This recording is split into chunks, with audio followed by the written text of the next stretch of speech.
आमचं एनजीओ गेले 12 वर्ष झाले महात्मा गांधीजींचं बूट खेड्याकडे चालू आणि स्वामी विवेकानंद आणि रामकृष्ण परमहंस शिवभावे जीव असे या तत्वाने काम करतात. या मागच्या 12 वर्षात पर्यावरण, शिक्षण, ग्रामीण विकास, महिला सबलीकरण अशा विविध विषयात आमचं एनजीओ काम करतं. गेल्या 12 वर्षात आमच्या एनजीओने ते काम केलं, त्याची छोटीशी व्हिडिओ क्लिप शेअर केली.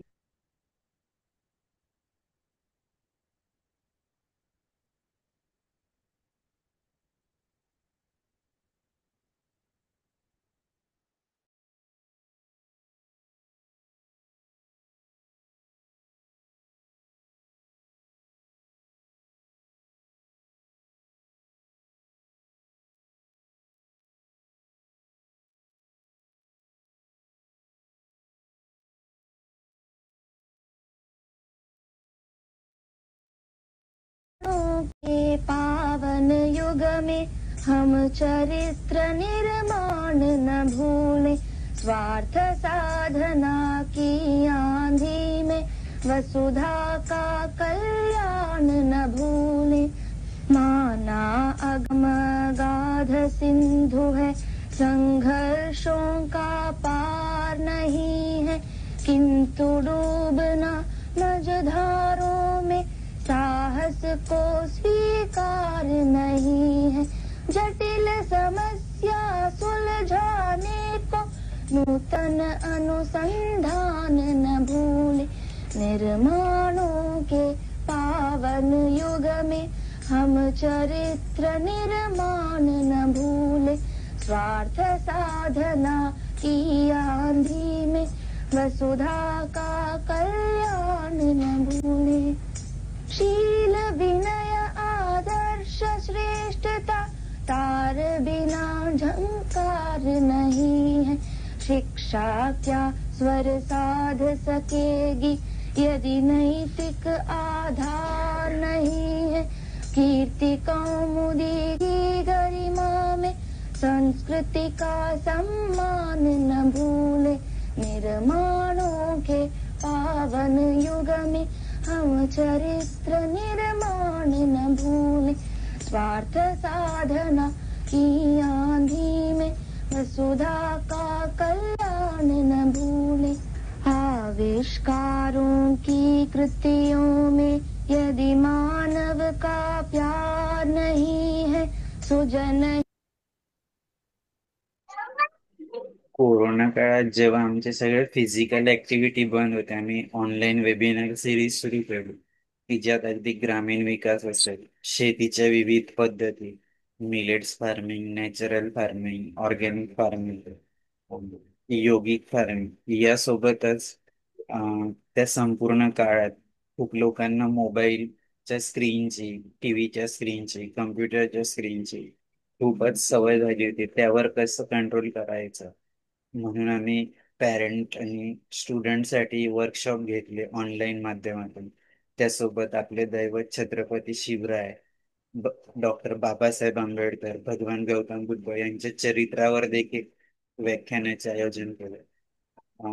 यासोबत विश्व शांती असेल, जलसुरक्षा, आरोग्य अशा विविध विषयांवर महाराष्ट्रातल्या विविध तज्ञांना आम्ही आमंत्रित केलं आणि संपूर्ण महाराष्ट्रातून खूप सारा प्रतिसाद मिळाला. हे सगळं करत असताना असं जाणवत होतं की असा कुठला तरी आपण सुरू करू शकतो का की ज्यात संवाद होईल.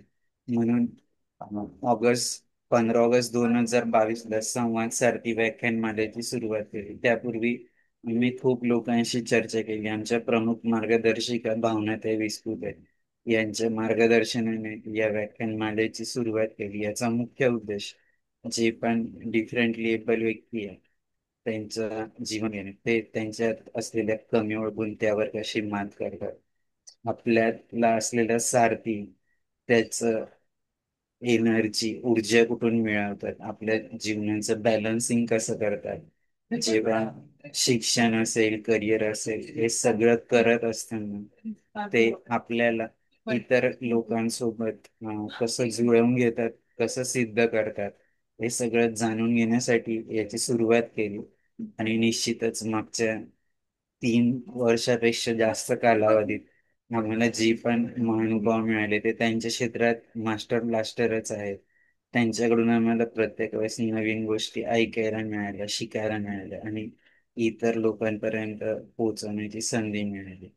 त्याबद्दल निश्चितच आमच्या NGO ला आणि आमच्या संपूर्ण टीमला खूप अभिमान वाटतो. मी जास्त वेळ न घेता आपल्या आजचे वक्ते प्रवीण सरांचा परिचय करून देण्यासाठी सारिका मॅडमला विनंती. सर्वांना नमस्कार. संकल्प फाउंडेशन सामनेर आयोजित संवाद सारथी या वेब संवाद सत्रातील पुष्प 155वे आज गुंफले जात आहे. हे पुष्प गुंफण्यासाठी आपल्या अपंगत्वावर मात करत प्रशासकीय क्षेत्रात आपले वेगळे स्थान निर्माण करणारे आणि महाराष्ट्र राज्यातील गोंदिया जिल्हा येथील रहिवासी माननीय प्रवीण सुभाष भिमटे सर आज आपणास वक्ता म्हणून लाभले आहेत. माननीय प्रवीण भिमटे सर हे राज्य कर निरीक्षक या पदावर गोंदिया जिल्ह्यात कार्यरत आहेत. त्यांनी इंग्रजी साहित्यातून पदवी संपादन केलेली आहे. ते विद्यार्थ्यांना स्पर्धा परीक्षाविषयक मार्गदर्शनही करतात. त्यांना वाचनाची आवड आहे. माननीय प्रवीण भिमटे सर आज आपणाशी जीवन एक संघर्ष या विषयावर संवाद साधणार आहे. चला तर मग आपणही संवाद सारथी या उपक्रमात सहभागी होऊया आणि अडथळ्यांवर मात करत पुढे जाण्यासाठी ऊर्जा मिळवूया. आता अधिक वेळ न घेता मी पुढील सूत्रे विशाल सरांकडे सोपवते.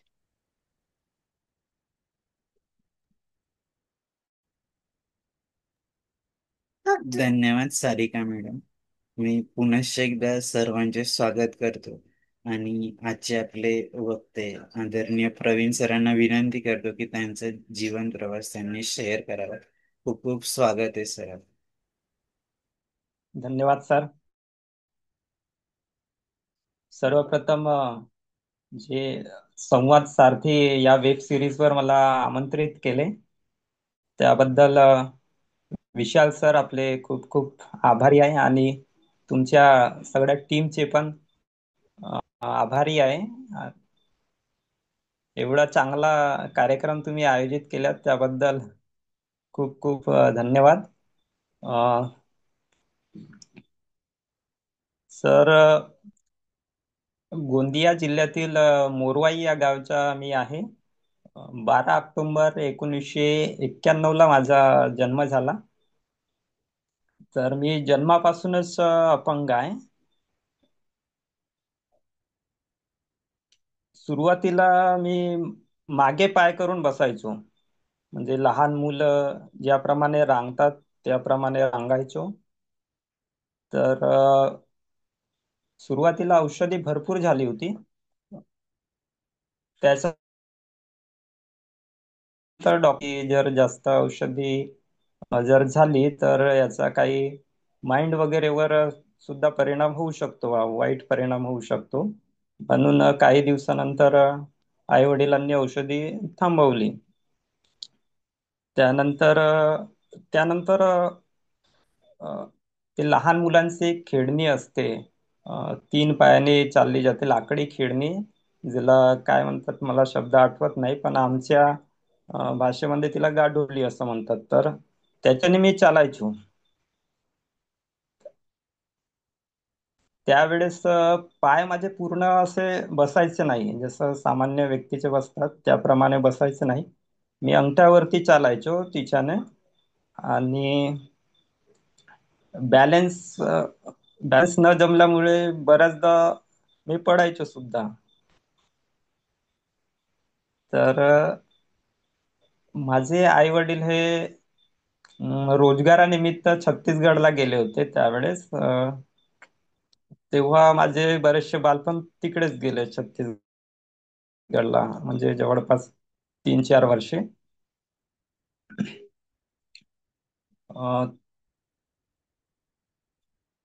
तेव्हा मला आठवते की माझ्या आजोबांनी मला ते म्हणजे गावी राहत होते माझे आजोबा आणि आजी. तर माझ्या आजोबांनी मला आपल्याकडे आणले होते आणि मला शाळेची सवय लावली होती. ते मला शाळेत घेऊन जायचे. पहिली ते 5वी पर्यंत त्यांनी मला शाळेत नेण्याचे आणण्याचे काम केले. अ, मला आजही आठवते बऱ्यापैकी की ते सकाळी 10ला शाळेत नेऊन द्यायचे मला. माझे आजोबा हे एकदम म्हणजे पुरोगामी विचारांचे होते आणि अ, थोडं विचारशील व्यक्तित्व होते. तर ते मला 10 वाजे सकाळीच नेऊन द्यायचे शाळेत सायकलने आणि परत यायचे. 2 वाजे पुन्हा जेवणाच्या सुट्टीवर घ्यायला यायचे आणि जेवण झालं, घरी जेवण झालं की परत शाळेत सोडून द्यायचे आणि सायंकाळी 5 वाजे परत घ्यायला यायचे आणि घरी यायचे. म्हणजे असं दिवसभरातून जवळपास 8 अपडाऊन त्यांचे व्हायचे. शाळा माझ्या घरापासून तरी 200 मीटर अंतरावर होती, परंतु मधातून एक मोठा कालवा जातो त्याच्यामध्ये. म्हणजे माझ्या घर आणि शाळा यांच्या मधात एक मोठा कालवा असायचा. तर त्या त्या कालव्यामुळे बरेचसे अडथळे सुद्धा यायचे. तर त्यांनी मला 1ली ते 5वी पर्यंत शाळेत नेले होते आणि खरी तर शाळेची वळण त्यांनीच लावली होती.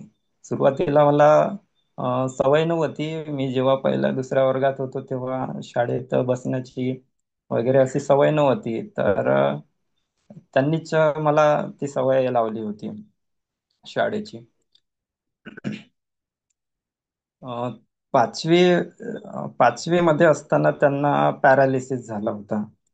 तेव्हा ते पॅरालिसिस झाल्यामुळे शाळेत नेऊन देऊ शकत नव्हते, कारण तेच त्यांचंच शरीर नव्हतं ना व्यवस्थित. त्याच्यामुळे मग माझा पुढे विचार होता की आता जायचं कसं शाळेत. तेव्हा मी याच्याने चालायचो, त्या गाडुर्लीने 3 पायीने. ते तर त्याच्यानेच मी शाळेत म्हणजे जसं होईल तसं. तर त्याच्याने मी शाळेत जायचो आणि सोबत माझे भाऊ वगैरे होते, आपले मोठ्या वडिलांचे मुलं वगैरे. ते पण माझ्या म्हणजे सिमिलरच होते शिकण्यामध्ये. एक माझ्याच वर्गात होता आणि एक माझ्यापेक्षा पुढच्या वर्गात होता.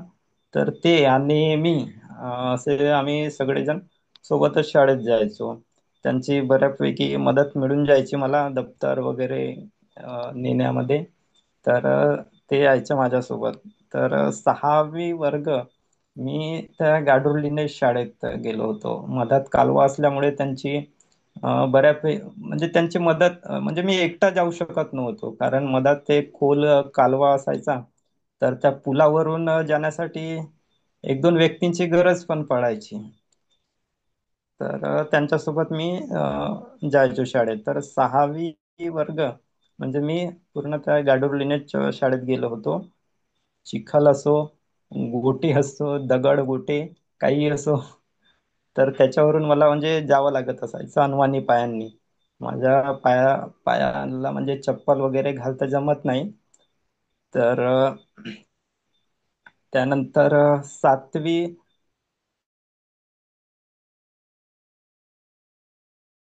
मग सामान्य बऱ्यापैकी सामान्यच होतो. तर 6वीत असताना म्हणजे मी शिक्षकांची बऱ्यापैकी उत्तरे द्यायचो. काही जर प्रश्न वगैरे विचारले तर सॅटिस्फॅक्शन आन्सर द्यायचो. तर बाहेरचे जर केंद्र प्रमुख वगैरे आले तर ते प्रश्न करायचे, म्हणजे समाधानकारक उत्तरे द्यायचो. तर अ, जे एक केंद्र प्रमुख आले होते आमच्या शाळेत, तर त्यांनी म्हणजे अ, मला प्रश्न केला होता. तेव्हा मी एक समाधानकारक उत्तर दिलं होतं. तेव्हा त्यांनी माझ्या शिक्षकांकडून माझी चौकशी केली, की हा येतो कशाने वा शाळेत. तेव्हा माझ्या शिक्षकांकडून त्यांना समजलं असावा. नंतर माझ्या शिक्षकांनी मला सांगितलं होतं की त्यांनी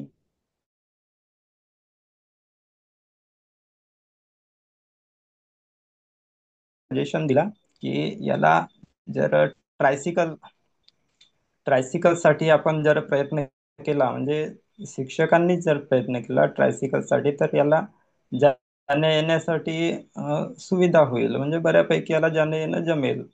त्याच्याने जाणं येणं करणार नाही, म्हणजे गाडुर्लीने करणार नाही. म्हणून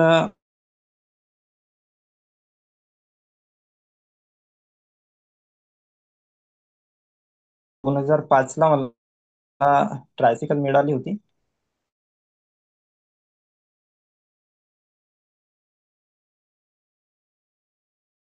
6व्या वर्गात असताना मला ट्रायसिकल मिळाली होती, आणि 7वा वर्ग मी ट्रायसिकलने अपडाऊन करायचो. 7वा वर्ग मी ट्रायसिकलने जायचो.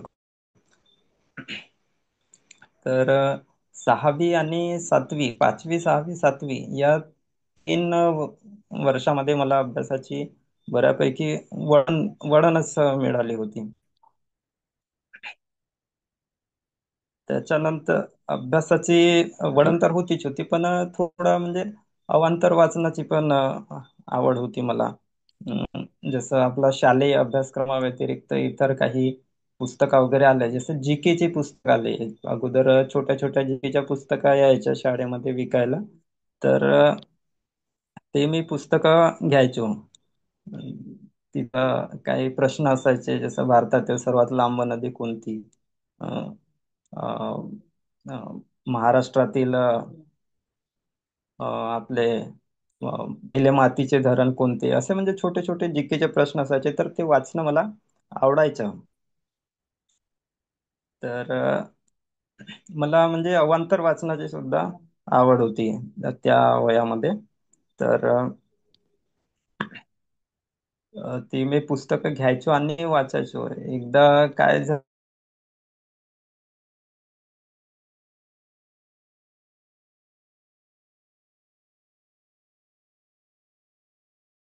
तेवढ्यात एक माझे शिक्षक आले होते, आणि सर तुमचा आवाज खूप ब्रेक होतोय. रेंज बघा ना जरा काय प्रॉब्लेम. 1 मिनिट.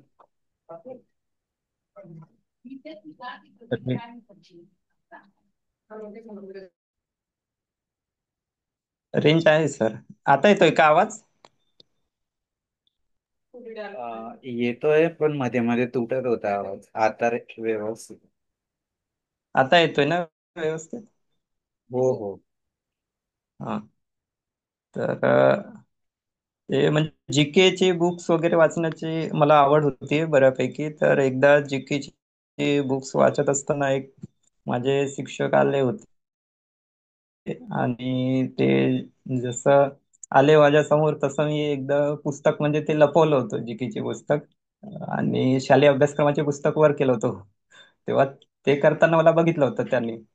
तर ते म्हणा, कसली पुस्तक आहे असे विचारला होता त्यांनी, तू लपवला ते कसले पुस्तक आहे? मी म्हटलं जीकेचे पुस्तक आहे. तर जे आधी शालेय अभ्यासक्रमात आहे त्याचा अभ्यास कर, नंतर ते करत बसशील, असंही त्यांनी म्हटले होते. तर सांगायचा उद्देश म्हणजे मला शालेय अभ्यासक्रमाव्यतिरिक्त जीके वगैरे वाचण्याची बऱ्यापैकी आवड होती त्याच्यामध्ये.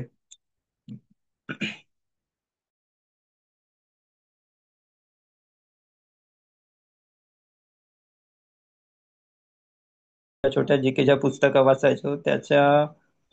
ते पुस्तकं वाचण्यातून माझी म्हणजे जीके बऱ्यापैकी होता, असं म्हणजे छोटा मोठा अवांतर वाचनामुळे. लहान असताना मी म्हणजे असं आपल्या मित्रांबरोबर गोळ्या सुद्धा खेळायचो. ते जेव्हा क्रिकेट खेळायचे तेव्हा मी क्रिकेट बघायला सुद्धा जायचो. तर हा परत सगळा तुमचा आवाज ब्रेक होतोय. थोडा व्हिडिओ ऑफ करा ना, म्हणजे थोडा आवाज क्लिअर आहे. Okay okay. हा आता आता बोला. येतोय? आता हो येतोय सर आवाज? या येतोय येतोय, बोला सर. तर खेळणे, क्रिकेट वगैरे बघणे त्यांच्यासोबत हा सगळा प्रवास सुरू होता. तर 7वी पर्यंत प्रवास माझा सुरू होता 2006 मध्ये असताना, 2006 ला मला वाटते 2006.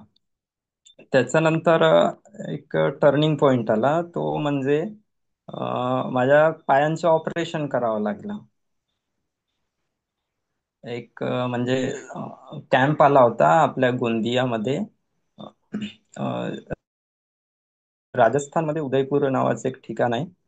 तिथं एक संस्था आहे, नारायण सेवा संस्थान म्हणून. तर त्या संस्थांमध्ये फ्री अपंगांचे ऑपरेशन्स होतात आणि राहण्याची खाण्याची सगळी सोयी सुविधा आहे, अशी माहिती मिळाली आम्हाला. तर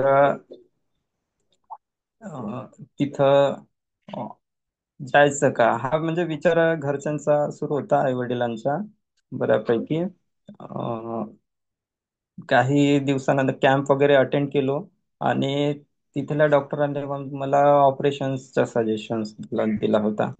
तर ऑपरेशन्स करायचं का, हा घरच्यांनी म्हणजे घरच्यांच्या समोर हा प्रश्न होता की करायचं की नाही करायचं बा.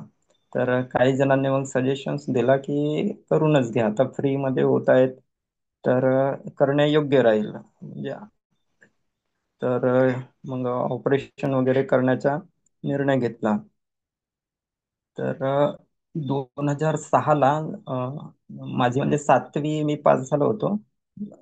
7वी उत्तीर्ण झाल्याच्या नंतर मला आठवते की जून 2006ला जे म्हणजे मी ऑपरेशन साठी गेलो होतो.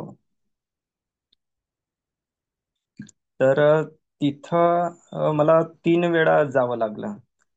पहिल्यांदा गेलो तेव्हा माझ्या एका पायाचं ऑपरेशन झालं. एका पायाचं ऑपरेशन 3 ठिकाणाहून झालेलं आहे माझ्या पायाचं. त्याच्यानंतर दुसऱ्यांदा गेलो तेव्हा पहिल्या पायाचा जो प्लास्टर होता तो म्हणजे 1 महिन्यापर्यंत होता, 1-1.5 महिना माझ्या पायाला. तर तो प्लास्टर ओपन केला आणि दुसऱ्या पायांचं ऑपरेशन केलं. त्यानंतर तिसऱ्यांदा गेलो म्हणजे दुसऱ्या पायाचा प्लास्टर त्यांनी काढला आणि काही औषधी वगैरे देऊन मला गावी पाठवला. म्हणजे हा सगळा जो कालावधी आहे याला जवळजवळ 3 ते 4 महिने लागले. म्हणजे पहिल्या पायाचं ऑपरेशन झाल्याच्या नंतर 1 महिना गावी राहिलो मी बेडवरच. म्हणजे पूर्ण तो जो ड्युरेशन होता तो म्हणजे पूर्णपणे बेडवरच राहण्याचा होता. मग दुसऱ्या पायाचं ऑपरेशन झाला त्याच्यानंतर सुद्धा मी 1.5-2 महिने बेडवरच राहिलो. म्हणजे जवळजवळ 6 ते 7 महिने जवळजवळ सण वगैरे सगळं त्या बेडवरूनच होत होता. कारण चालता जमत नव्हता पायांची ऑपरेशन झाल्यामुळे. आणि दुखायचे सुद्धा पाय म्हणजे अ, घाव म्हणजे जखम होती ना, तर जखम असल्यामुळे दुखायचे पाय. तर उभं पण राहता जमत नव्हता त्यावेळी. तर बेडवरच पूर्ण गेला तो टाइम. तर त्या ड्युरेशन मध्ये मी शाळेत जाऊ शकत नव्हतो. 8व्या वर्गाचा ऍडमिशन मी एका माझ्या गावाच्या जवळ एक एरी म्हणून आहे गाव. तर तिथं 2 किलोमीटर आहे शाळा माझ्या घरापासून. तिथं मी ऍडमिशन केलं होतं 8व्या वर्गाच्या. तर 8व्या वर्गात असताना म्हणजे शाळेत मी गेलोच नाही कारण मी पूर्णपणे बेडवरच होतो. तर परीक्षेच्या वेळी मी शाळेत गेलो होतो. तर ऑपरेशनच्या अगोदर मी जेव्हा म्हणजे मागे पाय करून बसायचो, तर ती पायीने चालायचो, तर ती पोझिशन आता पूर्णपणे बदलली होती आणि मी क्रचेसने चालायला लागलो. तर क्रचेसने चालता वगैरे थोडा जमायला लागलं मला.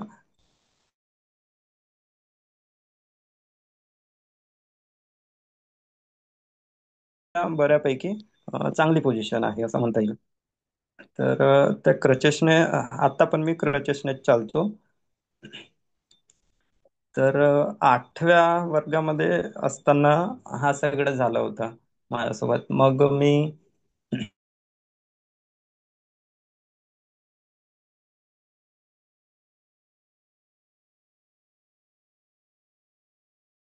10वी त्याच हायस्कूलमध्ये गेलो गेलो मी.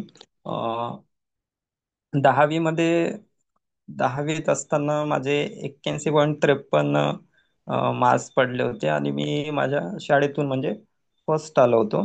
फर्स्ट तर तसा मी 5वी 6वी फर्स्ट किंवा सेकंड, फर्स्ट किंवा सेकंड असा येत होतो. म्हणजे आमचे एक दोन मित्र होते, जवळचेच होते ते. तर एक तर माझ्या मित्राचा फर्स्ट यायचा, पुन्हा सेकंड यायचा माझा. अं, कधी माझा यायचा तर मग त्याचा सेकंड यायचा. असा आमचा म्हणजे सुरू होता क्रम. एकतर त्याचा यायचा किंवा माझा यायचा. तर हा 6वी 7वी असा 6वी 7वी पासून हा क्रम सुरू होता. आणि मग नंतर हायस्कूल मध्ये आल्यावर प्रायमरीचे ते सगळे मित्र वगैरे चेंज झाले. तर 10वी मध्ये सुद्धा मी फर्स्ट आलो होतो. 81.53 असे मला गुण मिळाले होते तेव्हा. मग 10वी नंतर करायचं काय हा प्रश्न माझ्या समोर राहिला. कारण शाळा होती म्हणजे कॉलेज होती एक, ती होती माझ्या घरापासून 7 किलोमीटर अंतरावर होती आणि ती सायन्स कॉलेज होती. तर आणि एक आर्ट्स कॉलेज होती, ती जवळजवळ 10 ते 12 किलोमीटर अंतरावर होती, आर्ट कॉलेज. तर 12 किलोमीटर जाणं म्हणजे परवडणारं नव्हतं, म्हणजे जाऊच शकत नव्हतो. त्याच्यासाठी मी एक 7 किलोमीटर जे दूर होती एक सायन्स कॉलेज, तर तिथंच मी ऍडमिशन केलो. आणि एक माझा भाऊ होता, तो सायन्सला गेला होता. तर मला सुद्धा तिकडेच जाण्याची आवड निर्माण झाली होती. तो जातो तर मग मी मी सुद्धा जातो, असं आम्ही म्हणजे सोबतच, त्याचा आणि माझं उठणं बसणं सोबतच असायचं. तर सायन्सकडे कल थोडा जास्त होता, तर मी सायन्सला ऍडमिशन घेऊन घेतलो 11th मध्ये. 11th आणि 12th दत्तुरा म्हणून एक गाव आहे, तर तिथून झालं माझं. सायन्स मध्ये असताना माझे 67% बनले होते. आणि तेव्हा सुद्धा मी माझ्या म्हणजे दोन्ही सेक्शन मधून, आर्ट्स सायन्स याच्यामधून त्यावेळी फर्स्टच आलो होतो. ही गोष्ट आहे तरी 2011ची, 11च्या दरम्यानची गोष्ट आहे. मग आता 12th वगैरे झालं, तर आता पुढे करायचं काय हा प्रश्न निर्माण झाला माझ्यासमोर.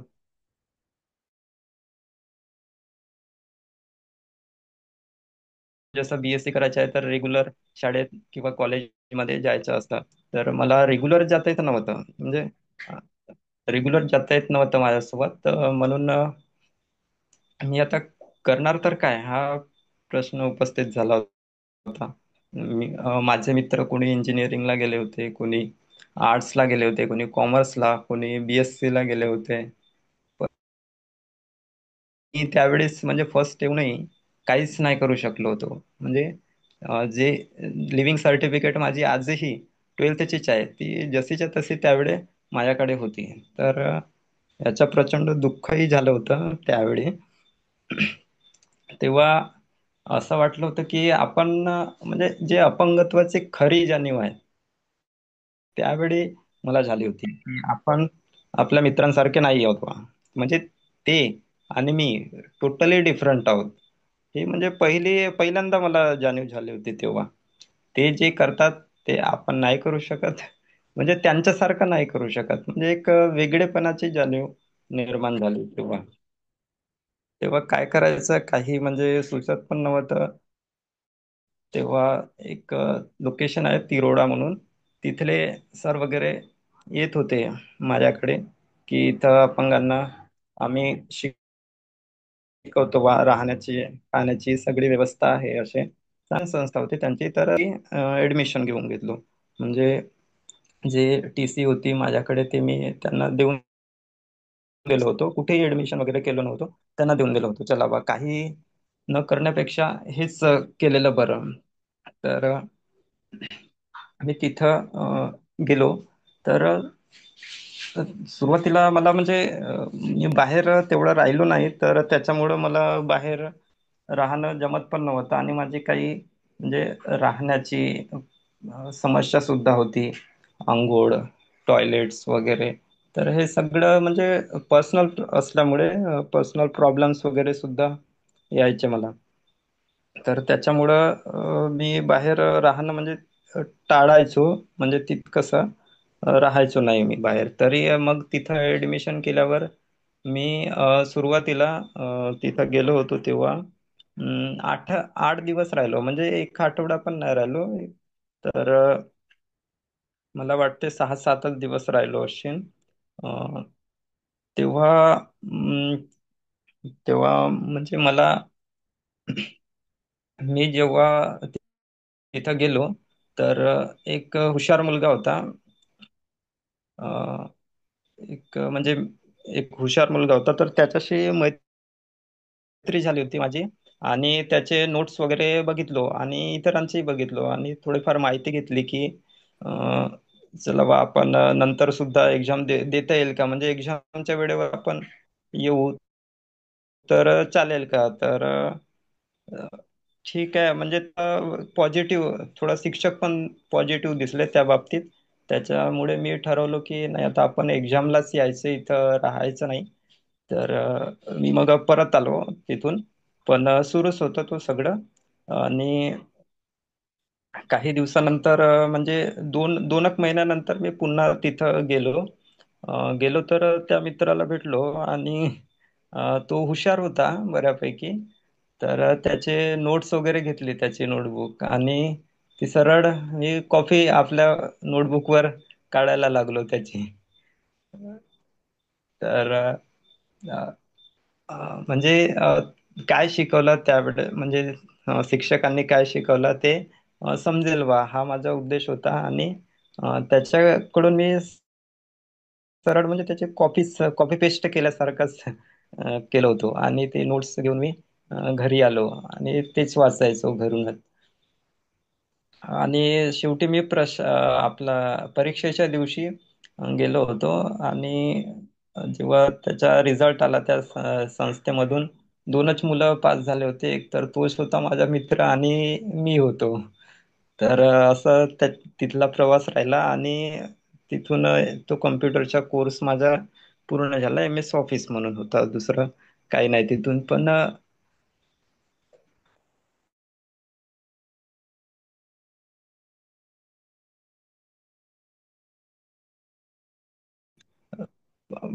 फर्स्ट एक्सपिरियन्स होता. त्याच्यानंतर म्हणजे का- ती सगळी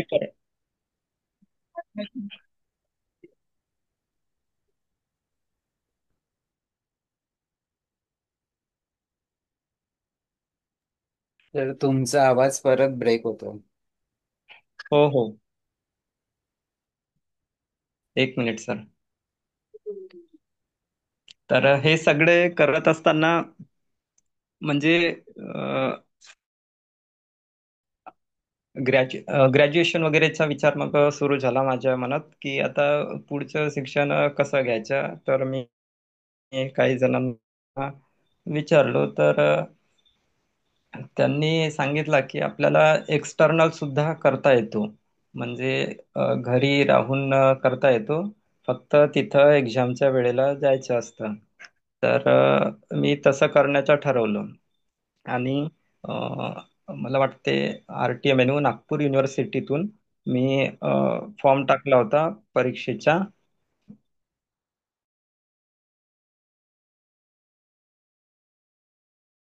परीक्षेला जाण्याचं मी ठरवलं होतं. नोट्स वगैरे सगळं मी घेतलं होतो आणि घरीच अभ्यास करायचो तेव्हा. तर मला म्हणजे काही जणांकडून थोडा गायडन्स मिळाला की मग विषय कोणते घ्यायचे. तर मराठी आणि इंग्रजी, अ, हे 2 विषय तर होते कंपल्सरी. तर अ, एक एक माझा भाऊच होता. तर तो म्हणजे या क्षेत्रात थोडा माहीरच होता, म्हणजे आमच्यापेक्षा थोडा मोठा होता आणि शिकलेला म्हणजे MA करत होता तेव्हा तो. तर त्याने सजेशन दिला की जर आपण एक्सटर्नल करत आहोत तर ELT म्हणजे इंग्रजी वाङ्मय हा विषय घ्यावाच लागतो म्हणे. म्हटलं हा हा विषय मी घेत नाही. तो तो म्हणे हा जर विषय नाही झालास तर मग तुला रेग्युलर करावं लागेल म्हणे. मी म्हटलं आता काय करायचं, तर शेवटी मग घेण्याचाच ठरला. एक ELT हा विषय घेतलो मी, इंग्लिश लिटरेचर, आणि एक सोशिओलॉजी आणि हिस्ट्री. तर ह्या 3 विषयांमध्ये ग्रॅज्युएशन सुरू होतं.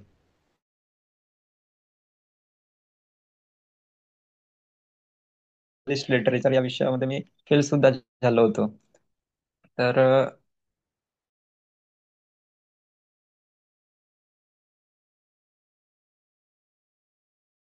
एका एकाच वेळी माझे क्लिअर झाले. हा सगळं करत असताना मी आधीच सांगितलं होतं की मला GK वाचण्याची खूप म्हणजे आवड होती. जसं मी आकाशवाणीवरचे न्यूज ऐकायचो. आता पण मी न्यूज आकाशवाणीवरच्याच ऐकतो. तर आकाशवाणीवर म्हणजे रेडिओ ऐकायचो तेव्हा. त्या रेडिओवर काही आपले प्रश्न संच वगैरेचे कार्यक्रम असायचे. तर तिथले प्रश्न मी ऐकायचो आणि लिहून पण ठेवायचो. तर असे करता करता माझ्याकडे बरेचसे GKचे म्हणजे प्रश्न जमा झाले होते. म्हणजे संग्रहच झाला होता. तर मी जेव्हा आपला फर्स्ट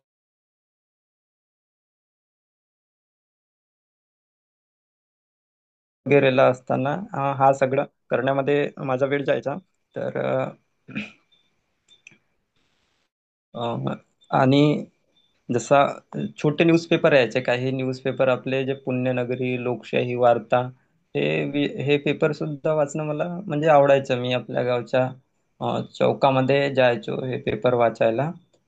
त्या पेपरमध्ये 10 प्रश्न यायचे, मला आठवते आजही 10 प्रश्न यायचे GKचे, आणि दुसऱ्या दिवशी त्या प्रश्नांची उत्तर यायचे. तर ती उत्तरे मी शोधण्यासाठी तिथं जायचो की त्या प्रश्नांची उत्तरे काय आहेत बुवा. म्हणजे मला एवढं GKचा क्रेज होतं त्यावेळेस.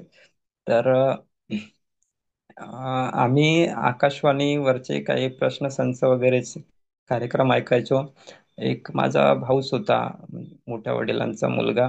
तो जेव्हा मी 12th ला होतो तेव्हा तो BSc करायचा, आणि तो तिथं हॉस्टेलला राहायचा गोंदियाला. तर त्याचं आणि माझं बऱ्यापैकी उठणं बसणं असायचा, वेगवेगळ्या विषयावर डिस्कशन वगैरे व्हायचा. तर तो जेव्हा यायचा गोंदियाला, तर माझ्याकडे यायचा बसायला.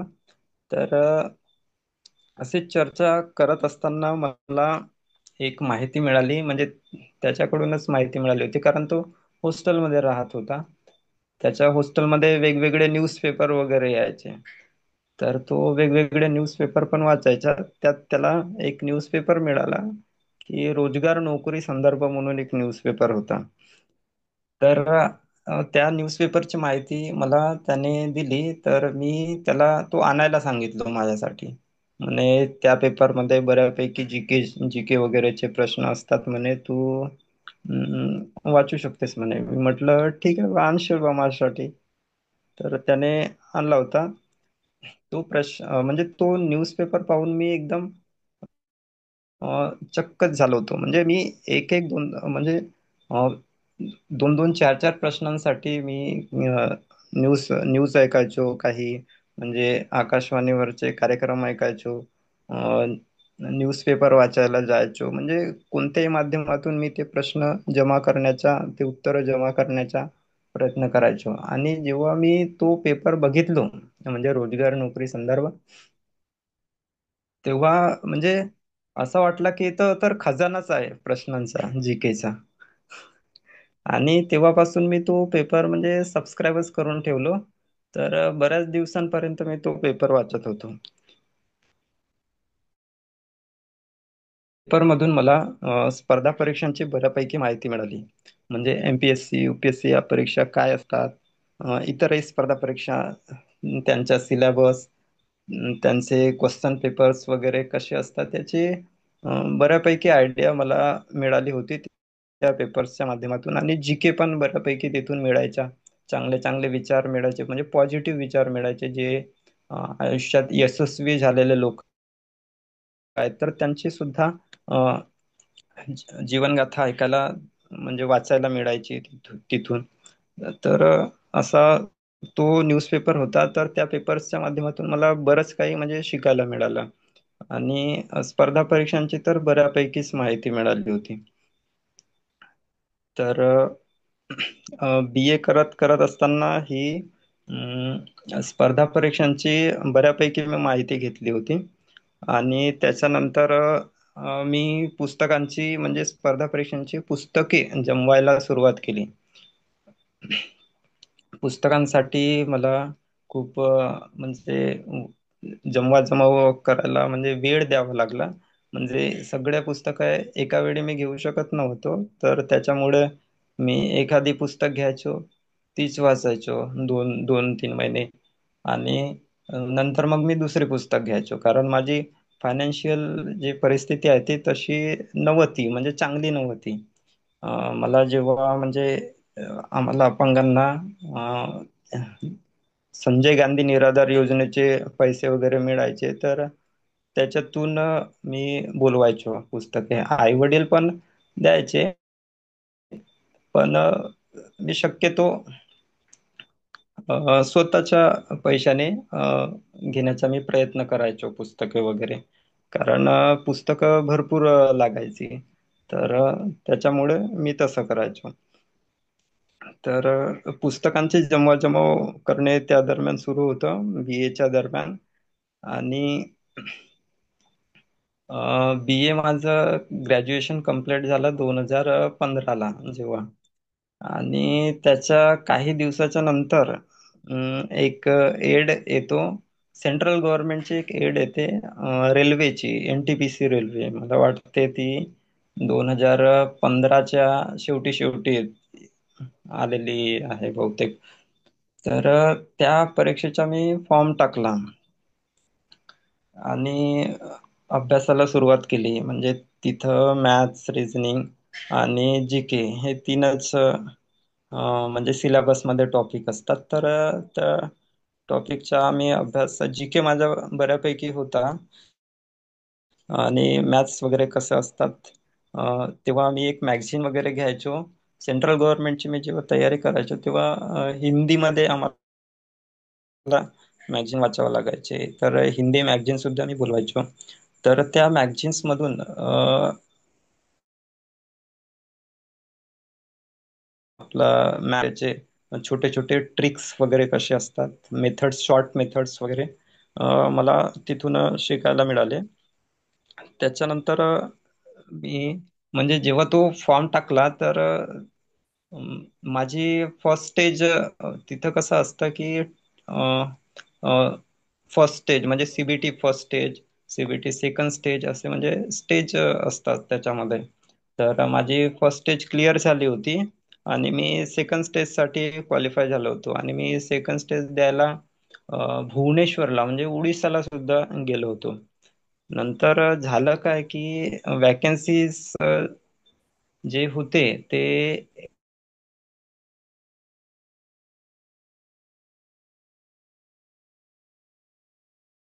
तेच म्हणजे जेव्हा मेन्स म्हणजे आपलं CBT 2 झाल्याच्या नंतर म्हणजे सेकंड स्टेज झाल्याच्या नंतर जेव्हा रिझल्ट लावण्याचा वेळ येतो, तेव्हा ते वॅकन्सीज रिड्यूस झाले होते. म्हणजे जवळजवळ 4,000 वॅकन्सीज कमी झाले होते.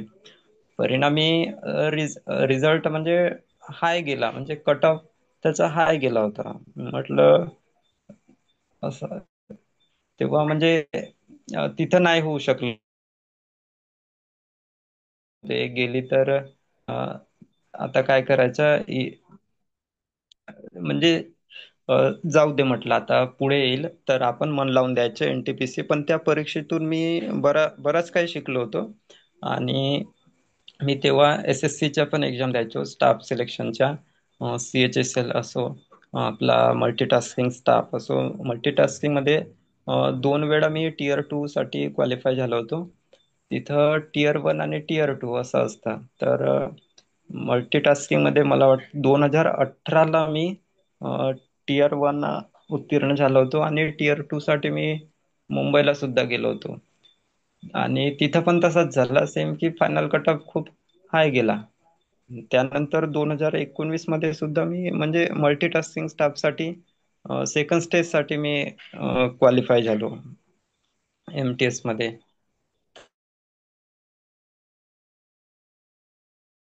8वरच मार्क्स होते.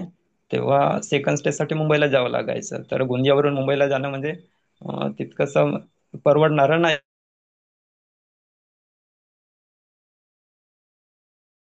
त्यामुळे मी सेकंड स्टेज नाही द्यायचं असं ठरवलं, कारण जे म्हणजे पहिली भरती होती MTS ची, त्याच्यामुळे बरंच काही शिकायला मिळालं होतं की फायनल कट ऑफ याचा खूप हाय जातो बा. म्हणून मी ते अ, जे टियर 2 आहे तर ते देण्याचं मी टाळलो आणि पुढच्या तयारीला लागलो होतो.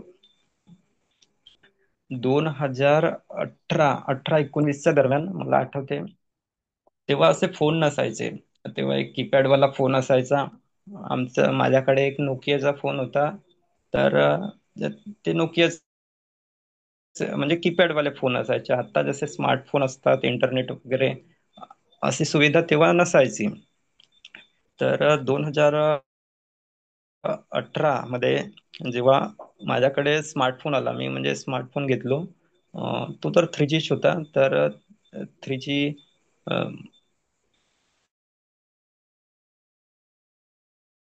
तून मला म्हणजे बऱ्यापैकी माहिती, म्हणजे वेगवेगळ्या स्पर्धा परीक्षांची माहिती आणि YouTube वरून व्हिडिओज वगैरे मिळायला लागले. तर मी म्हटलं आता इथून तर बरंच काही शिकायला मिळू शकतो आपल्याला.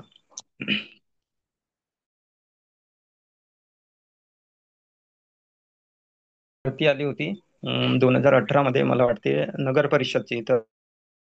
तर ती नगर परिषदची भरती मी सुद्धा मुख्यपर्यंत गेलो होतो आणि अ, मुख्य म्हणजे पास होऊ शकलो नाही.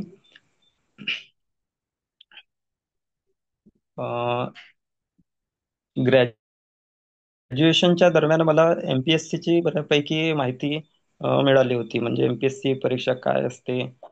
तेव्हा आपले PSI, STI, ESO म्हणजे तेव्हा असिस्टंट नावाचा पद असायचा.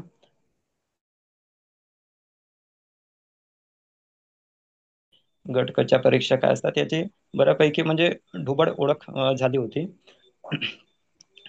तर मी जेव्हा मला वाटते ग्रॅज्युएशन झालं होतं माझं आणि मी सेंट्रल गव्हर्नमेंटची परीक्षा करायचो, तेव्हा मी हिंदी एक मॅगझिन बोलवायचो. तर त्या एकदा काय झालं होतं की त्या मॅगझिनवर फ्रंट पेजवरच एक न्यूज आली होती की जेव्हा म्हणजे 2015-16, मला आठवत नाही एक्झॅक्ट वर्ष, पण तेव्हा इरा सिंगल नावाची एक मुलगी टॉप आली होती, IAS UPSC फर्स्ट आली होती. तर तिची न्यूज आली होती. ती हँडिकॅप्ड होती. अ, तिची न्यूज आली होती, ती मी वाचलो होतो आणि तेव्हापासून माझ्या मनात एक विचार सुरू झाला की ही लोकसेवा आयोग, UPSC MPSC ही ह्या परीक्षा काय असतात बा. म्हणजे ह्या परीक्षांची मी थोडा माहिती काढणं मग सुरू केलो. कारण एक दिव्यांग कॅन्डिडेट टॉप आला, तर माझा म्हणजे विचार थोडा स्ट्रॉंगली मी त्या गोष्टींकडे विचार करू लागलो की ह्या लोकसेवा आयोगाच्या परीक्षा काय असतात. तर त्या त्या ड्युरेशन मध्ये मी MPSC ची बऱ्यापैकी माहिती घेतली की दिव्यांगांची भरती कशी काय होते MPSC मध्ये. तर त्याच्या नंतर मी 2017ला म्हणजे कंबाईन नावाची एक परीक्षा असते MPSC मध्ये.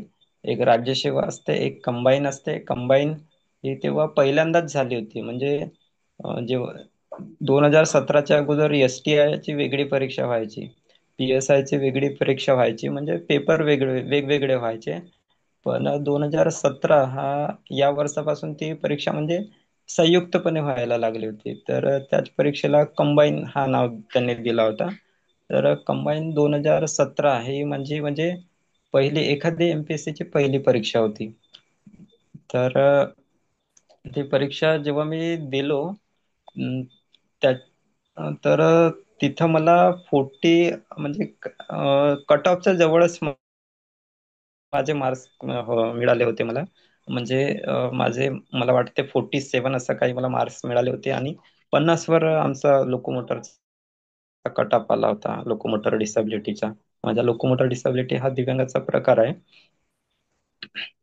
तर म्हटलं आता एवढ्या जर कमी मार्कने मी जर जात असेल तर मी निश्चितच ह्या परीक्षांची तयारी करण्यासाठी आपण थोडा अजून जास्त मेहनत करून आपण ही परीक्षा काढू शकतो बा. तर 2018ला पुन्हा मी ती परीक्षा दिलो, उत्तीर्ण नाही झालो. 2019ला पुन्हा दिलो, पण तिथं पण अनुत्तीर्णच राहिलो मी. आणि हा सगळं जो अनुत्तीर्णचा जो क्रम होता तो 3 किंवा 4 मार्क, 3 किंवा 4 मार्क असंच असायचा. 2019 मध्ये मी कंबाईन आणि गट क ह्या दोन्ही परीक्षा दिलो होतो. तेव्हा गट क मला वाटते टायपिस्ट, क्लर्क टायपिस्ट नावाची एक पोस्ट आहे तिथं. तर त्या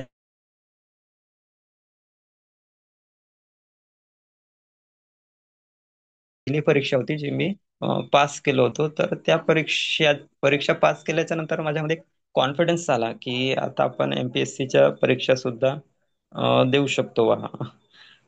तर मुख्य दिलो त्याची, पण मेन्स क्वालिफाय होऊ शकलो नाही मी. पण त्या परीक्षेतून बरंच काही मला शिकायला मिळालं. आणि 2020 मध्ये मी फॉर्म टाकला होता कंबाईनचा. पुन्हा म्हणजे जोमाने अभ्यास करायला लागलो आणि फॉर्म टाकलो कंबाईनचा. म्हणजे आता आपण काही हो, पण ह्या परीक्षा द्यायचाच. म्हणजे तेव्हा असं झालं होतं की जेव्हा मी सेंट्रल गव्हर्नमेंटची सुद्धा तयारी करायचो आणि एमपीएससी ची सुद्धा तयारी करायचो, तर याचा बऱ्याचदा ताळमेळ जमायचा नाही. तर कधी कधी असं वाटायचं एकतर हे एमपीएससीच करावं किंवा ते एसएससी वगैरेची तयारी करावी. तर काही दिवसाच्या नंतर मी विचार केलो की आता आपण एमपीएससी चीच तयारी करायची, कारण सुरुवातीपासून म्हणजे जीके वगैरेची आवड माझी बऱ्यापैकी होती. तर मी एमपीएससी कडेच वळलो शेवटी, आणि मग एसएससीच्या परीक्षा देणे टाळलो. तर 2020 ला जेव्हा 2020च्या सुरुवातीला कोविड सिच्युएशन आली, कोविड काळ आला होता. तर कोरोना आल्याच्या नंतर असं वाटलं आता काही नाही होऊ शकत बा, कारण ती सिच्युएशन अशी होती, सगळं कोविड स्प्रेड होत होता. म्हटलं आता कोणी नाही वाचणार, आता आपणही नाही वाचणार बा. तर अभ्यास त्या काळात बंद केलं होतं. म्हणजे एक महिना तरी म्हणजे म्हणजे अभ्यासाव्यतिरिक्त ऍक्टिव्हिटीज माझ्या सुरू होत्या. म्हणजे काही न्यूज वगैरे बघणे, तर काही मूवी वगैरे बघणे, अशा ऍक्टिव्हिटीज माझ्या सुरू होत्या. म्हटलं असं किती दिवस राहायच्या, कारण सवय अभ्यासाची होती. तर मला म्हणजे त्या ऍक्टिव्हिटीज मध्ये इतर एक ऍक्टिव्हिटीज मध्ये जास्त दिवस करमला नाही. अं, म्हटलं आता काही हो, पण अभ्यास करायचा, अभ्यास कंटिन्यू ठेवायचा. तेव्हा जेव्हा मी युट्यूब वगैरे पाहायचो तेव्हा अं, ब- इ- माझ्याकडे 4G वगैरेचा फोन पण आला होता, आणि युट्यूबची इंटरनेटची सुविधा बऱ्यापैकी होती. तर युट्यूब चे काही क्लासेस वगैरे बघायचे होते. सांगायचे की आता तुमच्याकडे वेळ आहे बा, शांततेचा काळ आहे तुमच्याकडे, तर या वेळेचा सदुपयोग करा. कारण सगळं लॉकडाऊनची परिस्थिती होती, बाहेर निघणे सुद्धा कठीण होतं. तर अशा वेळेस तुम्ही म्हणजे अभ्यास करा, असे काही क्लासेस वाले सांगायचे. तर मी सुद्धा आता म्हणजे आपण अभ्यास करायचा बा, जो होईल तो बघू नंतर. म्हणजे पॉझिटिव्ह माइंडसेटने राहायचं. तर मी परत अभ्यासाला लागलो. आणि त्या दरम्यान मी म्हणजे त्याच्या अगोदरच मी पुस्तकांची सुद्धा काही पुस्तकांची एमपीएससीच्या जमवाजमव केली होती. अं, तर जो कोविडच्या शांततेचा काळ होता, तर त्या दरम्यान मी STI आणि ESO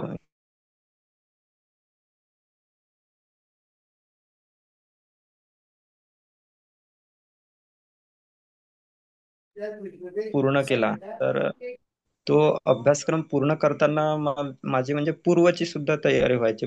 पूर्व परीक्षा, त्याच्यामध्ये पूर्व परीक्षा, मुख्य परीक्षा असे स्टेज असतात. तर मेन्सची तयारी करत असताना प्रीची पण व्हायची. आणि 2000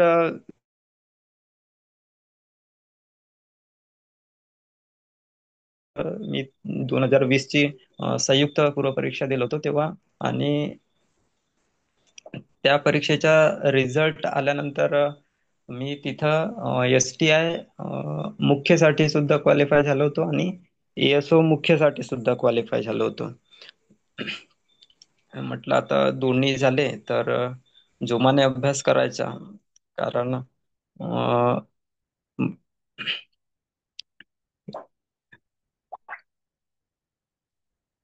कारण बऱ्याच कमी लोकांचे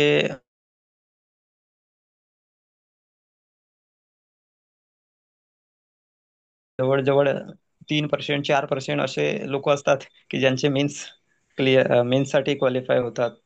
तर म्हटलं आता आपण या परीक्षांचा बऱ्यापैकी अभ्यास करायचा. आणि अ, ती जी परीक्षा होती 2020 ची, ती बऱ्याचदा म्हणजे काही कोर्ट केसेसमुळे पोस्टपोन व्हायची. म्हणजे दोनदा, तीनदा, मला वाटते ते तीन चारदा पोस्टपोन झाली. तर ती अशी पुढे पुढे सरकायची ती परीक्षा. तर त्या दरम्यान 2021 ची पण परीक्षा, 21 ची संयुक्त पूर्वची एड आली आणि संयुक्त परीक्षेचा मी फॉर्म टाकलो होतो.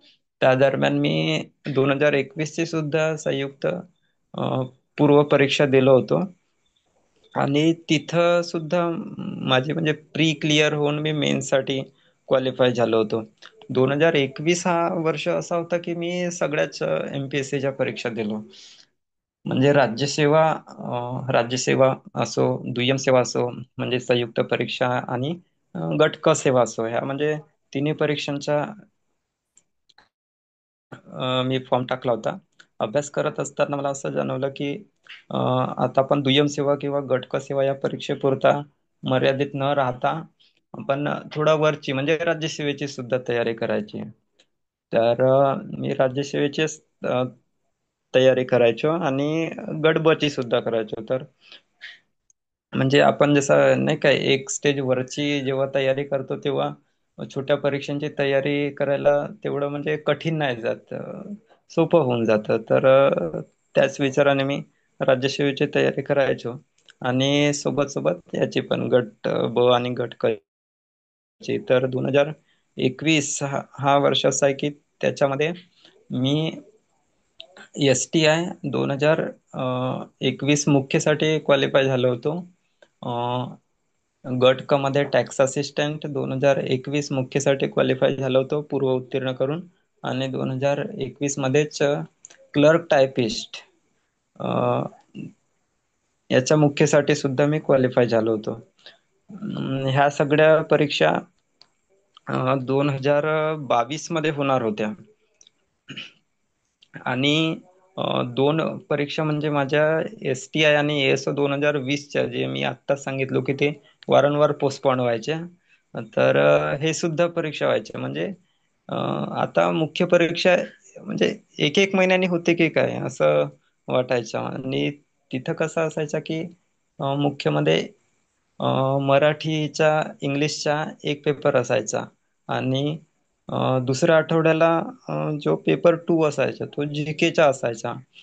म्हणजे STI पदासाठीचा पेपर. आणि तिसऱ्या आठवड्याला ESO पदासाठीच्या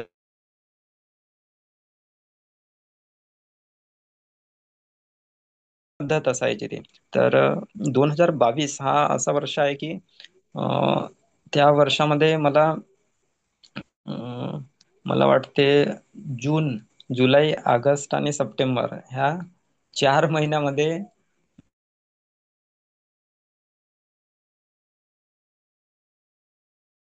एक आठवडा किंवा 15 दिवसाच्या नंतर मी कंटिन्यू पेपर देत राहिलो होतो मेन्सचे, सगळे मेन्सचे पेपर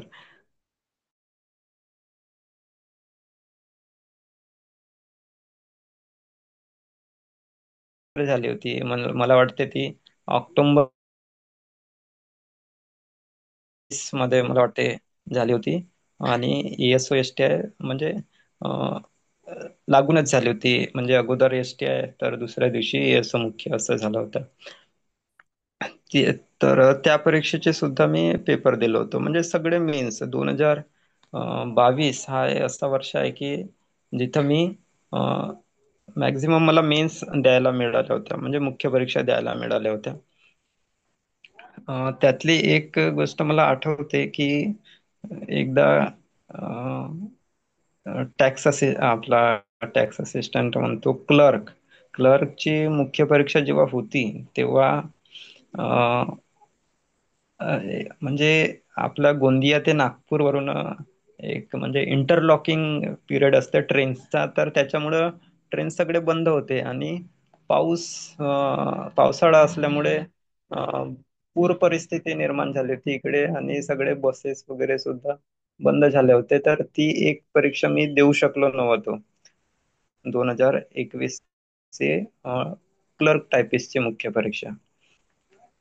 तर ती म्हणजे मिस झालेली परीक्षा होती माझी 2021 ची.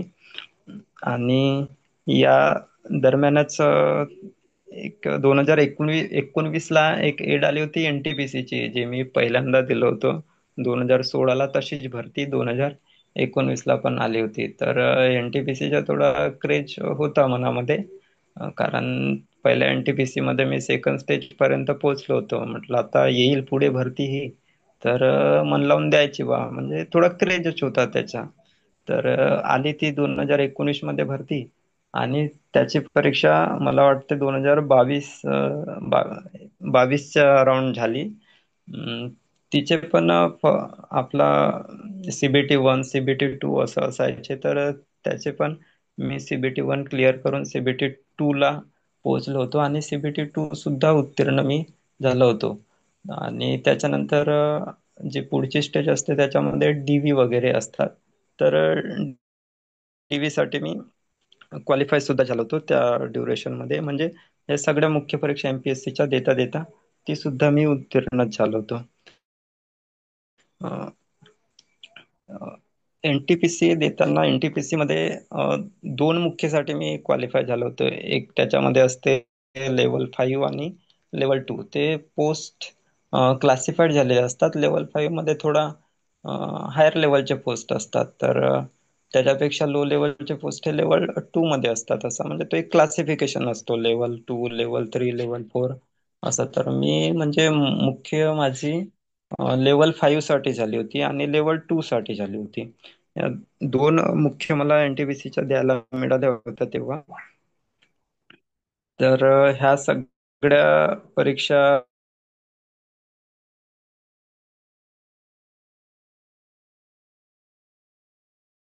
येणार असा होता त्यावेळेस, म्हणजे सिच्युएशनच तशी होती.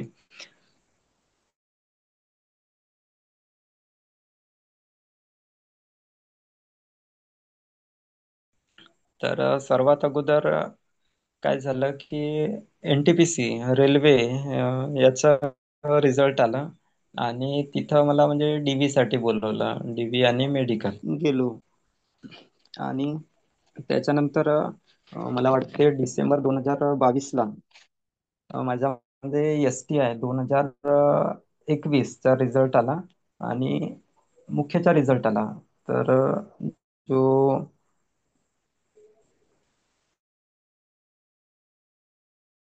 उत्तीर्ण झालो होतो, म्हणजे सिलेक्शनच लिस्ट आली होती ती, म्हणजे सिलेक्शन लिस्ट आली होती.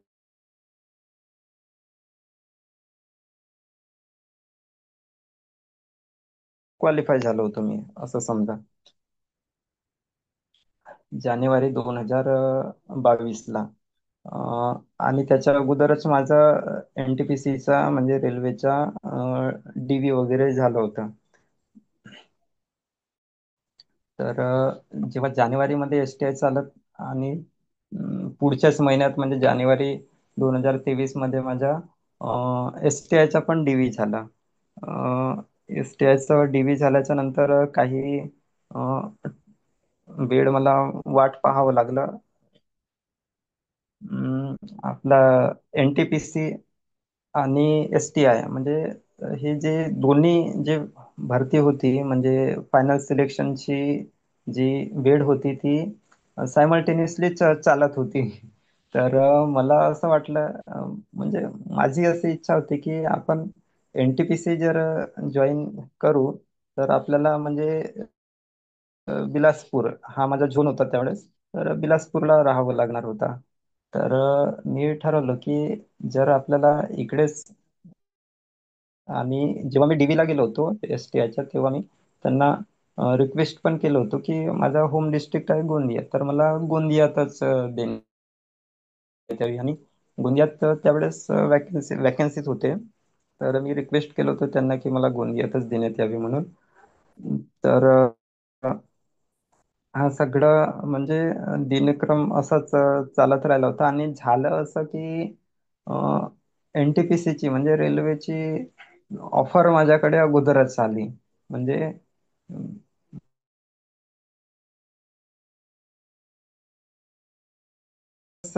NTPCची आली. तर म्हटलं आता जॉईन करावं की काय करावं, काही म्हणजे कळत नव्हतं. तर माझे काही मित्र होते रेल्वेमध्ये, तर त्यांना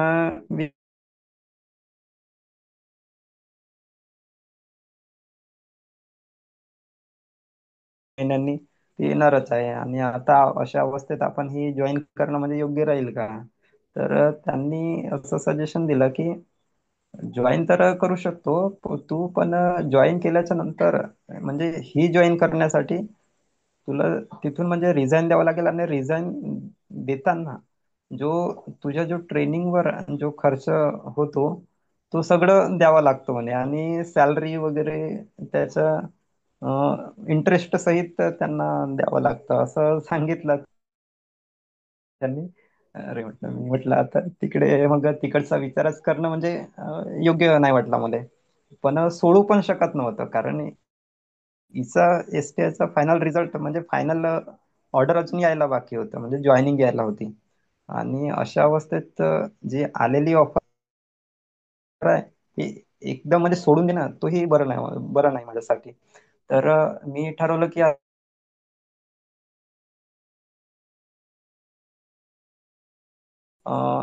एक्सटेन्शन घ्यायचं. तर मी एक्सटेन्शन 2 महिन्याचं एक्सटेन्शन घेतलो. म्हणजे त्यांना मॅक्झिमम टाइम द्या मला, म्हणजे माझी अशी अशी पोझिशन जे खरं खरं आहे ते मी त्यांना सांगितलं. ते म्हणाले अगोदर तर ते नकारच द्यायचे, मग शेवटी त्यांनी मानलं की चला वा, तुझी अशी आहे म्हणजे परिस्थिती, तर आपण देऊन देऊ तुला एक्सटेन्शन. त्यांनी मला मॅक्झिमम 2 महिन्याचा एक्सटेन्शन दिला, पण 2 महिन्याच्या नंतर तुला कोणत्याही परिस्थितीत जॉईन करावं लागेल असं म्हणजे सक्त बजावून त्यांनी सांगितलं होतं. मी म्हटलं चला ठीक आहे बा, एवढंच एवढंच खरं म्हणजे मिळालं तेवढंच, तेवढ्यावरच मी समाधानी होतं. 2 महिन्याचा पिरियड मिळाला. आता या 2 महिन्यामध्ये इकडची ऑर्डर यायला पाहिजे होती असं मला वाटत होतं. तर मी जेव्हा DV ला गेलो होतो तेव्हा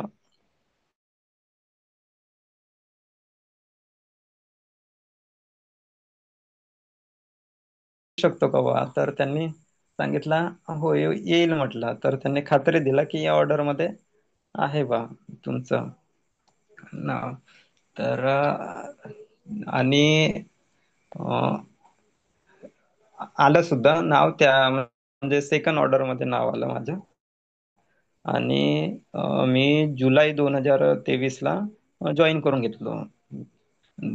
गोंदिया मला मिळाला, आणि मी 6 जुलै 2023 ला इथं जॉईन झालो. आणि मग नंतर मी त्यांना म्हणजे NTPC साठी जो माझा सिलेक्शन झाला होता, तर त्यांना पत्राद्वारे कळवलं की आता मी इकडे जॉईन झालो बा, तिकडच्या पोस्टवर माझा काहीही अधिकार राहणार नाही, ती वेटिंग मध्ये जो कॅन्डिडेट आहे त्याला देण्यात यावी. तर त्यांच्या म्हटलं चला ठीक झालं. अशा प्रकारे मी STI म्हणून गुंजामध्ये जॉईन झालो. आणि हा सगळं करत असताना एक माझी म्हणजे 2023 ची सुद्धा राज्यसेवा पूर्व उत्तीर्ण झाली होती. पण काही कारणांनी म्हणजे सगळं धावपळ, STI जॉईन आणि त्याच्यानंतर STI ची मेडिकल वगैरे याच्यामध्ये बराचसा वेळ खर्च झाला. तर त्याच्यामुळे माझा मेन्सचा पाहिजे तसा अभ्यास होऊ शकला नाही. तर त्याच्यामुळे मी राज्यसेवा 2023 ची जी मुख्य परीक्षा आहे ती देऊ शकलो नाही. कारण म्हणजे पाहिजे तसा अभ्यास झाला नव्हता आणि काही पर्सनल प्रॉब्लेम सुद्धा त्यावेळेस निर्माण झाले होते. त्याच्यामुळे देण्याचा मी टाळलो ती परीक्षा. 2024 ला मी फॉर्म टाकला होता, पण परीक्षा दिलो नाही. कारण वॅकन्सीज वगैरे बरोबर होते नाही, तर माझी इच्छा काही झाली नाही देण्याची. आणि अ, पदावर असताना म्हणजे बऱ्याचशा नवीन गोष्टी शिकण्यामध्ये वेळ जायचा, तर अभ्यास वगैरे पण व्हायचा नाही. तर त्याच्यामुळे मी देण्याचं टाळलो. आणि 2025 मध्ये आता 25 पासून तर MPSCचा पॅटर्नच चेंज झालेला आहे. जो अगोदर होता मेन्सचा डिस्क्रिप्टिव्हचा, जो ऑब्जेक्टिव्हचा पॅटर्न होता तो आता डिस्क्रिप्टिव्ह झालेला आहे. त्याच्यामुळे मी म्हटलं आता बघू घेऊ बा मेन्सचा कसं असतं पॅटर्न ते. तर अगोदर बघून घेऊ, त्याच्यानंतर पाहू पुढे देण्याची. जर योग्य वेळ मिळाली तर देऊ, जर जमलं तर देऊ. असं म्हणजे आतापर्यंतचा हा सगळा प्रवास आहे. 2025 पर्यंतचा म्हणजे जन्मापासूनचा ते 2025 पर्यंतचा प्रवास मी तुमच्यासोबत शेअर केलेला आहे.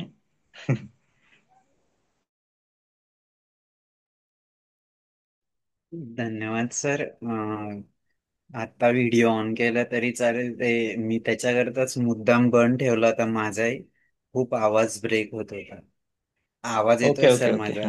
हा. सर खरोखर तुमचं अगदी इन्स्पायरिंग असं प्रवास आहे. आणि अगदी नॉर्मल व्यक्तींना पण हे सगळं परीक्षा चा अभ्यास करणं, त्यात तयारी करून पास होणं, क्वालिफाय होणं हे खूप कठीण असतं. पण ते तुम्ही सिद्ध केलं आहे. सर, या संपूर्ण जीवन प्रवासात तुमच्या जीवनातला सर्वोच्च आनंदाचा क्षण कुठला, की तो कधीच विसरू शकत नाही? 6 जुलै 2023, STI ची जॉईनिंग. ओके. Very good. आणि कधीच विसर हं. आणि त्याच्या अगदी विरुद्ध, की असा वेदनादायक क्षण की जो कधी विसरू शकत नाही. वेदनादायी क्षण म्हणजे अं, कसं आहे सर, की जेव्हा म्हणजे मी जेव्हा चालत असताना कधी कधी काय होते की क्रचेस वगैरे स्लिप होऊन जातात आणि पडून जातो माणूस. तर त्यावेळेस खूप म्हणजे वेदना होतात मनाला. म्हणजे शब्दात व्यक्त करता येत नाही अशा त्या वेदना असतात. तर ते वेदनादायी प्रसंग असतात. काही काही नको त्या घडणाऱ्या घटना सुद्धा घडून जातात. सर, अजून एक, जसं तुम्ही सांगितलं की अगदी छोट्या छोट्या गोष्टीतून तुम्ही स्पर्धा परीक्षेपर्यंत गेलात. अगदी गावातलं सार्वजनिक वाचनालयातलं वर्तमानपत्र वाचणे, त्यातनं जीकेचे प्रश्न घेणे, त्यांचे उत्तरं शोधणे, इथून सुरुवात केली. आणि सतत तुम्ही आता वर्णन केलं खूप साऱ्या परीक्षा, त्याचे फॉर्म भरणे. आता तरी ऑनलाईन आहे, आधी ते सगळं ऑफलाईन फॉर्म. परत त्याचा अभ्यास, त्याचा निकाल बघणे, पुढच्या परीक्षेची तयारी करणे. आणि शेवटी एका आता एका पहिल्या पावलावर तुम्ही एका मुक्कामावर पोहोचले आहेत. अजून तर खूप मोठा प्रवास आहे. पण हे सगळं मेंटेन कसं ठेवलं आणि कुठून प्रेरणा मिळाली? कारण कसं असतं ना, की एक दोनदा माणूस जर परीक्षेत फेल झाला तर तो निराश होतो, अभ्यास बंद करतो.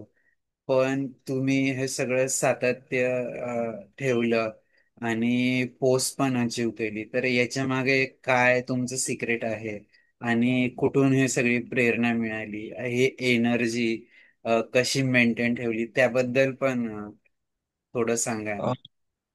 मी जेव्हा अभ्यास करायचो तेव्हा मला सांगितल्याप्रमाणे मला म्हणजे थोडा अवांतर वाचनाची सुद्धा आवड होती. जे आपल्या जीवनात यशस्वी झालेले लोक आहेत तर त्यांचे चरित्र वाचणं ही मला आवडायचं. जसं डॉक्टर बाबासाहेब आंबेडकर आहे. म्हणजे एकदम म्हणजे प्रेरणादाय ते आपले आदर्श आहेत, प्रेरणास्त्रोत आहेत. तर त्यांचा जो जीवन संघर्ष आहे याच्यापासून मला बराच प्रेरणा मिळाली आणि त्यांच्या विचारांपासून सुद्धा मला बरंच प्रेरणा मिळाली. जसे आपले पूर्व राष्ट्रपती आहेत डॉक्टर APJ अब्दुल कलाम यांची मी बायोग्राफी वगैरे वाचलो होतो. तर त्यांच्यापासून सुद्धा बरंच काही शिकायला मिळालं. आणि तो जो न्यूज पेपर होता ना, म्हणजे रोजगार नोकरी संदर्भ मी सांगितलो आता तो, तर त्याच्यामध्ये अशा प्रेरणादायी जे विचार आहेत ते मला सतत वाचायला मिळायचे. तर त्याच्यातून म्हणजे बराच काही पॉझिटिव्ह विचार माझ्या मनामध्ये निर्माण झाले होते. आणि अ, अ, वरून म्हणजे जी माझी परिस्थिती होती, प्रतिकूल परिस्थिती, ही सुद्धा माझ्यासाठी एक मोटिवेशनच होती म्हणा. तर ह्या सगळ्या परिस्थितीतूनच मी शिकत शिकत सकारात्मक विचारच ठेवून मी इथपर्यंत आलेलो आहे. म्हणजे पॉझिटिव्ह विचार खूप महत्वाचे असतात जीवनात पुढे जाण्यासाठी. तर पॉझिटिव्ह विचार मला ह्या सगळ्यांचे म्हणजे चरित्र वगैरे वाचून, चांगले विचार वाचूनच मिळाले.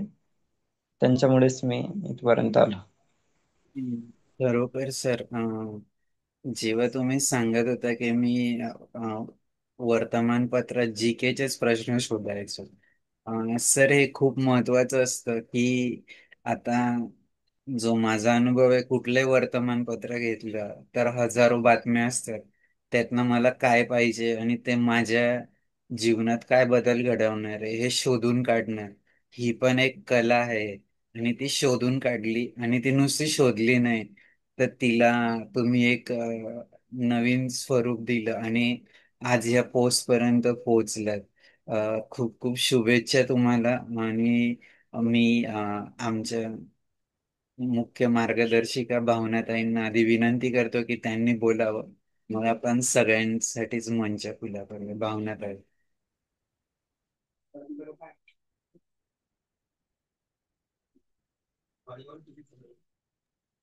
भावनाताई अनम्यूट करा.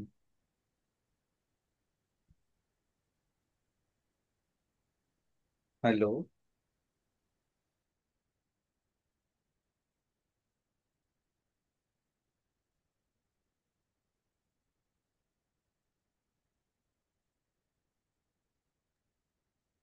मी तर भानसे सरांना विनंती करतो की तुम्ही बोला. भानसे सर.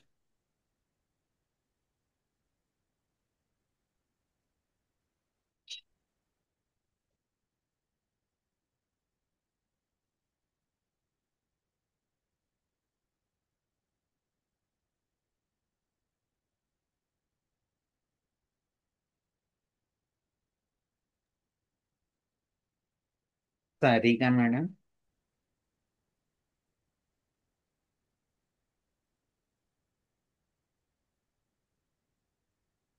हॅलो. हॅलो. हा बोला मॅडम. सर, खूपच प्रेरणादायी प्रवास होता तुमचा, प्रवीण सर. तुम्हाला थँक्यू तुमच्या मॅडम. पुढच्या भावी आयुष्यासाठी खूप खूप शुभेच्छा. तुम्हाला खूप खूप सारे प्रमोशन्स मिळावे, थँक्यू. वरची पोस्ट मिळावी.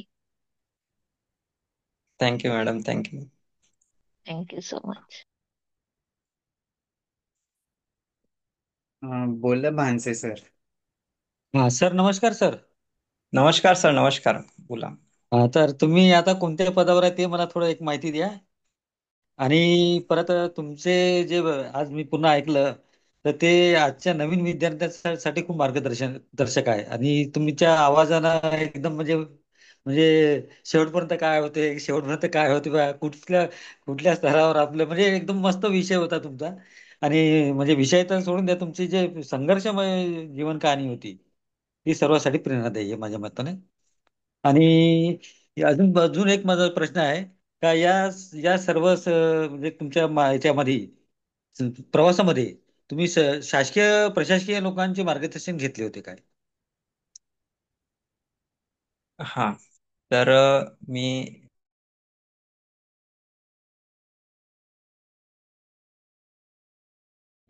पहिल्याला इथं राज्यकर निरीक्षक म्हणून कार्यरत आहे.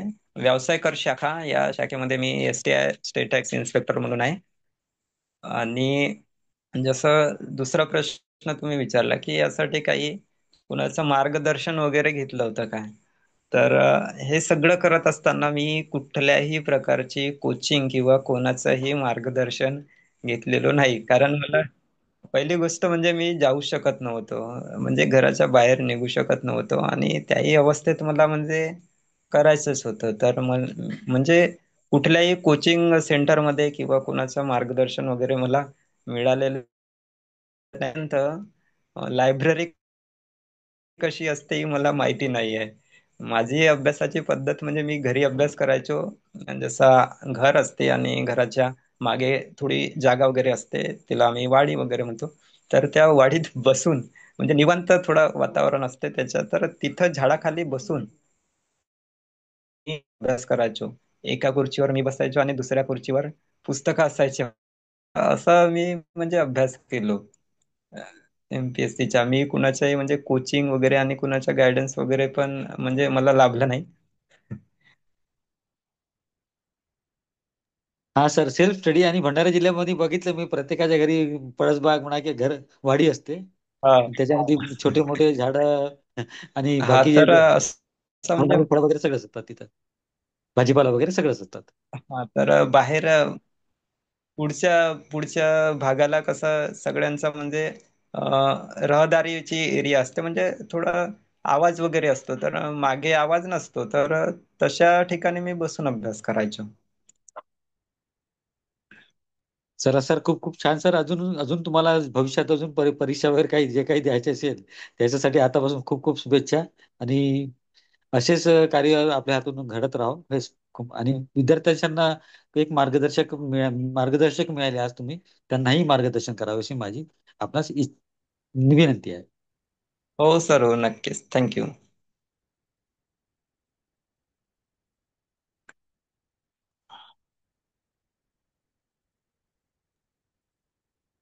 भावनाताई, तुम्ही आहात का?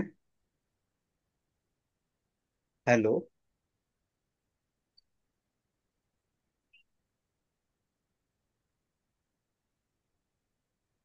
बहुतेक त्यांना काहीतरी टेक्निकल इश्यू आहे. प्रवीण सर, खरोखर खूप प्रेरणादायी असं तुमचा प्रवास आहे. आणि निश्चितच हा इतरांसाठी, फक्त डिफरंटली एबल किंवा अपंग व्यक्तींसाठीच नाही तर सगळ्यांसाठी प्रेरणादायी की एखादी परीक्षा. आणि हॅट्स ऑफ टू यू की कुठलंही कोचिंग न लावता फक्त स्वतःच्या अभ्यासावर, सेल्फ स्टडीवर पोस्ट काढता येते, तेही आपल्या घरात बसून. याचं एक नवीन उदाहरण तुम्ही सेट केलेलं आहे. निश्चितच जी कोणी लोक लाईव्ह बघत असणार, नंतर युट्यूबवर बघतील, त्यांच्यासाठी हे एक निश्चितच त्यांच्या जीवनात संघर्ष करण्यासाठीच एक दिशादर्शक असं तुमचं मार्गदर्शन त्यांना मिळणार आहे. आणि खरोखर इतकं सोपं नसतं. एका छोट्याशा गावात राहून कुठलंही साधनांची उपलब्धता नाहीये. इवन तुम्ही म्हटले की अगदी घराच्या बाहेर झाडाखाली अभ्यास करत हे पोस्ट मिळवणं. आणि एकाच वेळेस जेव्हा आपण खूप तन मन धनाने आणि तन मन धन आणि समय जेव्हा एखाद्या गोष्टीसाठी देत असतो तर निश्चितच चांगली फळं आपल्याला मिळतात. आणि ती सुमधुर असे फळं असतात. तुम्हाला एकाच वेळेस तीन तीन ठिकाणच्या पोस्ट मिळाल्या आणि त्यात तुम्ही एका ठिकाणी जॉईन झालात. हा एक खरोखर सगळ्यांसाठीच प्रेरणादायी आहे. सर, खूप खूप शुभेच्छा तुम्हाला तुमच्या भावी वाटचालीसाठी. लवकरच तुमचे अ, वरच्या पोस्टला सिलेक्शन हो, ही शुभेच्छा. आमच्या संपूर्ण संकल्प फाउंडेशनने संवाद सारथी परिवाराकडून तुमचे ऋण व्यक्त करतो. आपण पुढेही संवादात राहूया. जाता जाता सर्वांसाठी एक छोटासा प्रेरणादायी संदेश तुमच्याकडून. नंतर मग आपण प्रार्थनेने आजच्या ह्या कार्यक्रमाची सांगता करूया. सर, या संपूर्ण प्रवासात एक विचारायचं विसरलो. तुम्ही उल्लेख केला की तुमचे आई वडील छत्तीसगडला नोकरीनिमित्त होते. तर मग ते तुमच्यासोबत कधी आले परत? ते तुम्ही नंतर काही त्याचा उल्लेखच केला ते नाही. नोकरीनिमित्त नव्हते तर हा. तर ते म्हणजे आमच्या गावी कसं रोजगार वगैरेचं तेवढं काही नसायचं त्यावेळेस. हो हो हो. हम्म. नाहीये तर रोजगारानिमित्त ते बाहेर गेले होते. तर मी चौथ्या वर्गात असताना मग ते गावी आले आणि सगळेजण संयुक्तपणे राहायला लागले. म्हणजे आई वडील आजी आजोबा वगैरे आणि आम्ही सगळे भावंड तर म्हणजे अ, चौथ्या वर्गात असताना ते आले होते आणि सगळे तेव्हापासून संयुक्तपणेच राहायला लागले. असं झालं. Okay sir. हा. येस. हम्म. सर, एक छोटासा संदेश तुमच्याकडून सर्वांसाठी. नंतर आपण प्रार्थनेने आजच्या या सत्संगाची सांगता करूया. संदेश म्हणजे वीक पॉइंट्स कसा आहे सर, सगळ्यांकडेच असतात. म्हणजे जसा दिवा जसा जळतो म्हणजे जळून तो सभोवतालचा परिसर लख्ख प्रकाशित करतो, पण त्याच्या खाली म्हणजे त्याच्या जवळ कुठंतरी अंधार असतो. त्याप्रमाणे वीक पॉइंट्स हे प्रत्येक व्यक्तीमध्ये असतात. तर आपल्याकडे काय नाही आहे म्हणजे आमच्याकडे आता शारीरिक अक्षमता हा वीक पॉइंट्स आहे समजा. तर आपल्याकडे काय नाही आहे हा बघण्यापेक्षा त्याचा विचार करत बसण्यापेक्षा आपल्याकडे जे आहे आणि त्या माध्यमातून आपल्याला काय चांगलं करता येईल त्यावर फोकस्ड राहणे, त्यावर केंद्रीकरण करणे आवश्यक आहे असं मला वाटतं. आणि अ, या माध्यमातूनच आपण म्हणजे पुढे जाऊ शकतो म्हणजे मला असं वाटतं.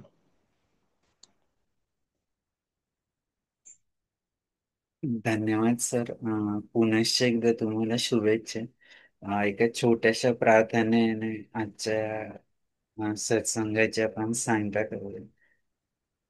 सर्वे भवन्तु सुखिनः, सर्वे सन्तु निरामयाः, सर्वे भद्राणि पश्यन्तु,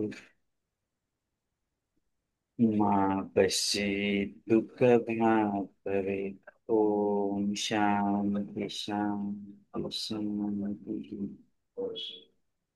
खूप खूप धन्यवाद सर. आपण कायम संवादात राहूया आणि पुढेही निश्चितच जेव्हा जेव्हा तुमचं मार्गदर्शन लागेल आम्ही तुम्हाला बोलावू. थँक्यू. Thank you sir. आपण मला आपल्या प्लॅटफॉर्म्स मध्ये इन्व्हाइट केल्याबद्दल आपले आणि आपल्या संपूर्ण टीमचे खूप खूप धन्यवाद. खूप खूप आभारी आहे. धन्यवाद सर. धन्यवाद. पुन्हा आपण पुढच्या एपिसोडला भेटूया. नक्कीच सर, नक्कीच.